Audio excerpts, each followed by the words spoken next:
मैं हूं Simba, Mufasa का बेटा।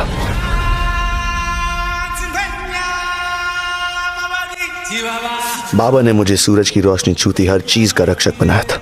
अब अगर मैं नहीं लड़ूंगा तो कौन लड़ेगा?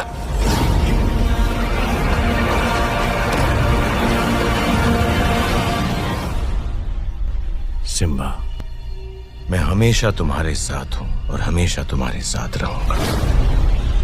बस याद रखना कि तुम कौन हो, एक सच्चा राजा।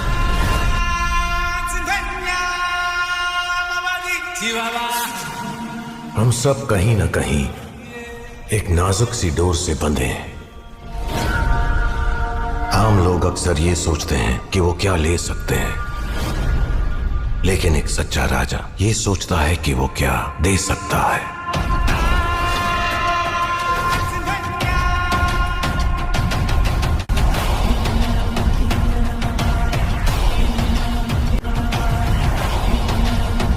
सिम्बा, हमेशा याद रखना कि तुम कौन हो,